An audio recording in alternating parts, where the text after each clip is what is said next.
But make no mistake, this radical ideology is being driven by white progressives who, in so doing, are cultivating a false sense of victimhood. None more so than Megan Rapinoe. Megan Rapinoe is a lady, she's a soccer player, I guess, and she has silly colored hair and she's very, very left-wing. Megan Rapinoe was just speaking at the White House, and she, as she's speaking there, right, she's a fairly well-known person, she's fairly rich, she's speaking at the White House. She just had to complain.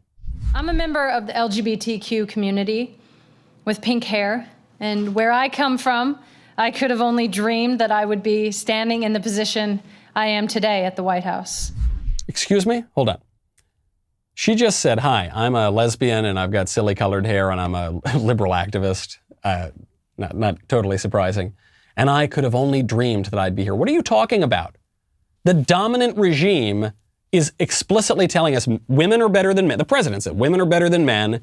We're told that straight white men are the bane of all existence. You know, they're the source of evil in the world. We're told that unusual sexual desires are much better than straight sexual desires. What are you are the exact person who would be standing there at the White House. She goes on to complain even more.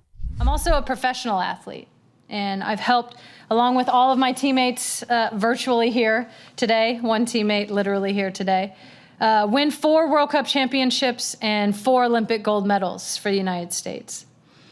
And despite those wins, I've been devalued, I've been disrespected, and dismissed because I am a woman. And I've been told that I don't deserve any more than less because I am a woman.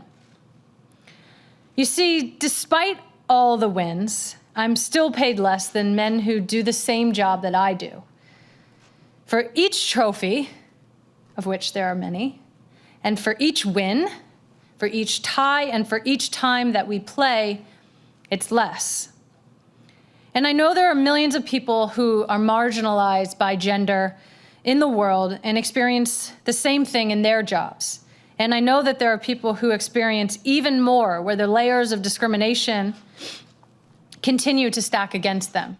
So nothing she just said is true. She's not paid less for doing the same job. She does a different job. She doesn't play men's soccer. If she played men's soccer, she would have never made it onto a high school team, because men are better athletes than women because they're bigger and stronger and faster. And that's just a fact of nature. And you can't change that nature. She's never been devalued. She's extraordinarily overvalued. The President of the United States is standing there listening to this woman babble on and complain. She's rich. She's famous, specifically for her identity politics. And yet she brags and boasts, and I've got all these trophies. Ugly, ugly pride, and then whines and complains, even more ugly pride, and a sort of a false sense of victimhood. How on earth anybody would associate themselves with political views that this sort of woman is preaching? But she knows that victimhood has currency, and I think that is the sort of cynical reason that a lot of people go along with it, is they know that if they can claim any sort of grievance, any sort of victimhood, no matter how ridiculous, like this woman's, then they can get a certain advantage in this society. Very, very ugly stuff. If you enjoyed that video, be sure to hit the subscribe button so everyone wading through the wasteland of YouTube knows that we have got the absolute top content out there.